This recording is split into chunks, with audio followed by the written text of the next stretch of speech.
Himachal Pradesh cabinet ने 27 सितंबर से school खोलने का लिया निर्णय। स्कूल में 3 दिन चलेंगी 9वीं और 12वीं तक की कक्षाएं। भरे जाएंगे 8000 पद। जेबीटी C&V के अब 5 साल में होंगे तबादले। शुक्रवार को शिमला नादेल पहुंचे केंद्रीय मंत्री पीयूष गोयल। भाजपा प्रदेश अध्यक्ष सहित भाजपा पदाधिकारियों और कर्मचारियों ने किया स्वागत। परिवार सहित कालीबाड़ी मंदिर में किए दर्शन। Himachal Pradesh mid day meal workers union ने आवाज की बुलंद। जिला और ब्लॉक स्तर पर मांगों को लेकर किया धरना प्रदर्शन। जिलाधीशों के माध्यम से प्रधानमंत्री और मुख्यमंत्री को भेजा ज्ञापन। और कांग्रेस प्रदेश प्रवक्ता अभिषेक राणा बोले, प्रदेश में चरमराई स्वास्थ्य सेवाएं। बाहरी राज्यों को जा रहे मरीज। देवभूमि हिमाचल बना रेफर प्रदेश। मरीजों को अस्पतालों में नहीं। नमस्कार, आप देख रहे हैं HP 24x7। मैं हूं जनीशा। हिमाचल प्रदेश कैबिनेट ने 27 सितंबर से 9वीं तक के स्कूलों को खोलने की मंजूरी दे दी है। सप्ताह के पहले 3 दिन 10वीं और 12वीं के छात्र स्कूल आएंगे, जबकि अगले 3 दिन यानी वीरवार से शनिवार तक 9वीं और 11वीं के छात्र स्कूल आएंगे। वहीं कैबिनेट ने 8000 पार्ट टाइम मल्टीटास्क वर्कर को भरने की भी मंजूरी दी है। हिमाचल प्रदेश कैबिनेट की बैठक मुख्यमंत्री जयराम ठाकुर की अध्यक्षता में प्रदेश सचिवालय में हुई। शिक्षा मंत्री गोविंद सिंह ठाकुर ने जानकारी देते हुए बताया कि बैठक में कोविड पर प्रस्तुति दी गई। अब कोरोना के मामले कम हुए हैं, जिसको देखते हुए 10वीं और 12वीं के विद्यार्थी सोम, मंगल, बुधवार और जबकि 19 और 11वीं के बच्चे सप्ताह में अंतिम 3 दिन स्कूल आएंगे। प्रक्रिया तो हमने यही कहा कि 27 तारीख से ये स्कूल हमारे प्रारंभ हो जाएंगे, और जिसमें मैंने पहले भी जो जानकारी आपको दी है कि इसमें हम एक ही दिन में सब बच्चों को नहीं बुलाएंगे, और जिसमें हमने कहा कि सोमवार, मंगलवार और बुधवार को 10वीं और 12वीं के बच्चे आएंगे, और बाकी जो 3 दिन है उसमें 9वीं और 11वीं के बच्चे आएंगे, ताकि सोशल डिस्टेंसिंग का भी ध्यान रखें। और फिर पूरे प्रकार से जो है विभाग ने ये कहा है कि हर स्कूल में और हर कॉलेज में सब सारे शिक्षा संस्थानों में अपने स्तर पर ही छोटे छोटे माइक्रो प्लान बनाए गए, जो व्यवहारिकता वहां पर क्या चीजें करनी है, और पूरे SOP के आधार पर सारी बातों का ध्यान रखा जाएगा। शिक्षा मंत्री गोविंद सिंह ठाकुर ने बताया कि 8000 पार्ट टाइम मल्टीटास्क वर्कर को भरने की भी कैबिनेट ने मंजूरी दी है। राजस्व विभाग में 20 पद नायब तहसीलदार के भरे जाएंगे और उन्हें जेबीटी और C&V शिक्षकों को अपने गृह जिलों में तबादले करवाने के लिए 5 साल का इंतजार करना होगा। इन 5 साल की अवधि में अनुबंध के कार्यकाल को भी गिना जाएगा। पहले इन शिक्षकों को 13 साल की सेवा पूरी करने के बाद ही अपने गृह जिला में तबादले करने का मौका मिलता था। जेबीटी और C&V के हजारों शिक्षकों को इसका लाभ होगा। कैबिनेट बैठक में शिक्षा विभाग में 8000 मल्टीटास्क वर्करों की भर्ती करने को भी मंजूरी दे दी गई है। इस भर्ती में 4000 पद मुख्यमंत्री की अनुशंसा पर और शेष 4000 पद आवेदनों के आधार पर SDM की अध्यक्षता वाली कमेटियों के माध्यम से भरे जाएंगे। और फिर रेवेन्यू डिपार्टमेंट के अंदर एक बहुत बड़ा काम किया गया है कि जिसमें ये कहा गया है कि 20 पोस्ट नायब तहसीलदार की इसमें हम डायरेक्ट रिक्रूटमेंट के माध्यम से रेगुलर बेसिस पर भरेंगे। और उसके अतिरिक्त एक पॉलिसी हम इसके बारे में लेके आए हैं कि जो क्रैश बैरियर्स इत्यादि जो लगते हैं, उन क्रैश बैरियर्स की जब रिप्लेसमेंट करना और मेंटेनेंस इत्यादि के लिए एक विशेष प्रकार की पॉलिसी लेकर के जो है सरकार आई है। और उसी के अंतर्गत अब एक और आगे बढ़ करके कहा है कि जो पहले हमारी योजना जो चला करती थी, हिमाचल गृहिणी सुविधा योजना, उसका नाम अब मुख्यमंत्री गृहिणी सुविधा योजना किया गया है। और उसी प्रकार से हिमाचल हेल्थ केयर योजना, हिम केयर, उसका नाम भी बदल करके मुख्यमंत्री हिमाचल हेल्थ केयर योजना हिम केयर रखा गया है। और सहारा योजना को भी मुख्यमंत्री सहारा योजना के नाम से अब कहा जाएगा। और उसी के साथ ये कि अभी जो जिला कांगड़ा में बैजनाथ में एक नया जल शक्ति का डिवीजन खोला गया है।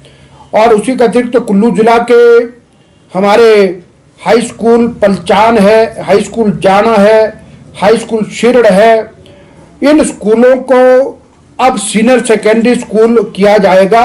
और गवर्नमेंट मिडिल स्कूल हलान 2 को अब गवर्नमेंट हाई स्कूल किया जाएगा।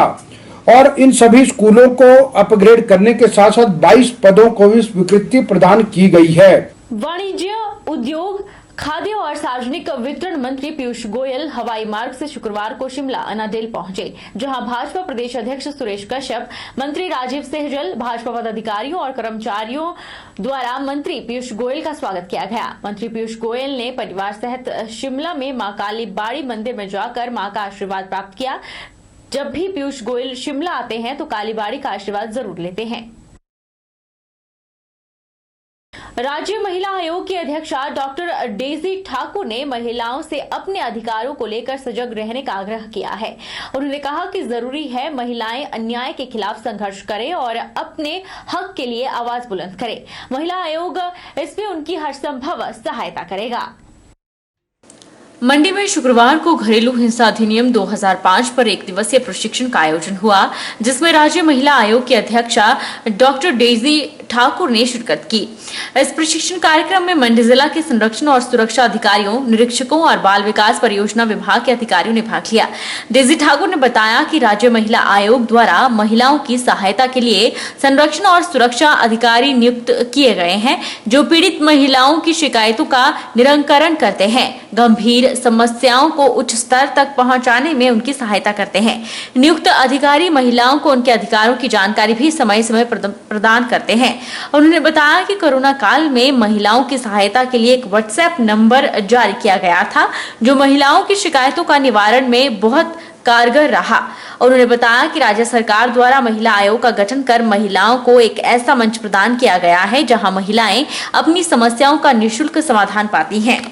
हमारे संरक्षण अधिकारी हैं, उनको ही जो डीवी एक्ट है उसके अंतर्गत इनको प्रोटेक्शन ऑफिसर्स बनाया गया है। ये सुपरवाइजर्स हैं सीरियसली, तो उसमें इनको जो एक महिला है, एक जो पीड़िता है, उसकी मदद करने का इनके पास एक बहुत बड़ा अधिकार है। और इनको ये किस प्रकार से DIR भरी जाए, किस प्रकार से मजिस्ट्रेट तक पहुँचाई जाए, इनके क्या अधिकार हैं, क्या इस एक्ट ने इनको अधिकार दिए हैं, उसके बारे में इनको हम जानकारी दे रहे हैं। क्योंकि अभी कोविड के समय में भी आपने देखा होगा कि भारत में ही पूरे विश्व में जो घरेलू हिंसा के जो प्रकरण हैं बढ़े हैं, क्योंकि घर में एक कन्फाइन हो रहे लोग और जहाँ पे ऑलरेडी वायलेंस बढ़ा था, तो उस समय पर भी राज्य महिला आयोग ने एक नया व्हाट्सएप नंबर भी जारी किया था महिलाओं की और सुविधा लेने के लिए, उनको कंप्लेंट देने के लिए एक माध्यम और दिया था।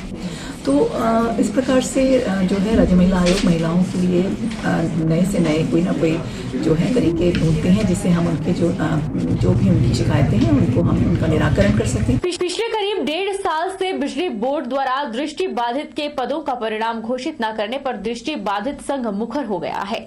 शुक्रवार को प्रदेश भर के दृष्टि बाधितों ने शिमला में फेलवेयर मुख्यालय का घेराव किया, साथ ही मुख्यालय के बाहर धरना प्रदर्शन कर बिजली बोर्ड में जल्द परिणाम निकालने की मांग की। संघ ने कहा कि अगर जल्द परिणाम नहीं निकाला जाता है तो उग्र आंदोलन शुरू किया जाएगा। दृष्टि बाधित के पदों का परिणाम घोषित न करने पर दृष्टि बाधित संघ मुखर हो गया है। संघ ने आरोप लगाया है कि 1.5 वर्ष से बिजली बोर्ड में दृष्टि बाधितों के पदों को भरने की प्रक्रिया चल रही है, लेकिन विभाग परिणाम नहीं निकाल रहा है और अगर परिणाम जल्द नहीं निकाला जाता है तो उग्र आंदोलन शुरू किया जाएगा। प्रदेश दृष्टिहीन जन संगठन के महासचिव लकी चौहान ने कहा कि बिजली विभाग में सरकार ने दृष्टिहीन के लिए बिजली बोर्ड में 2019 में पदों को भरने की प्रक्रिया शुरू की थी, जिसमें 2020 में सभी आवेदन हुए, लेकिन अभी तक परिणाम नहीं निकला है।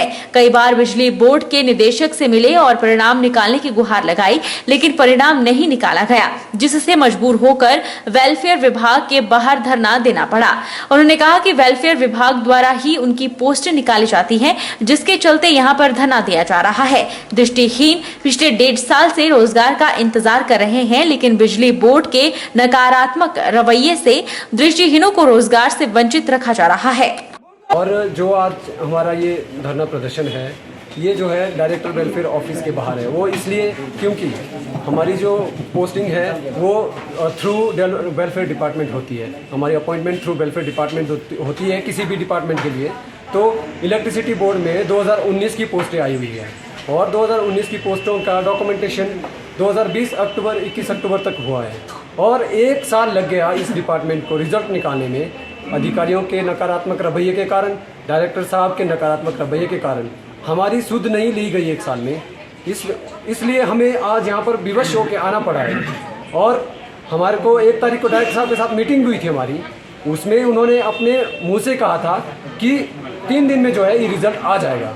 लेकिन देखिए 1 तारीख से आज कितने दिन हो गए, आज तक ये रिज़ल्ट आना तो दूर, ये वहाँ का वहीं फंसा हुआ है। डायरेक्टर साहब इलेक्ट्रिसिटी को बोलते हैं, इलेक्ट्रिसिटी वाले डायरेक्टर साहब को बोलते हैं, इसमें पीछे जा रहे हैं हम लोग। और हम इसके यहाँ पे आज ये डिमांड लेके आए हैं कि हमारा जब तक ये रिज़ल्ट नहीं आएगा, चाहे हमें रात को भी यहाँ बैठना पड़े, हम लोग यहाँ से हटेंगे नहीं। रुकेंगे एक छोटे से ब्रेक के लिए।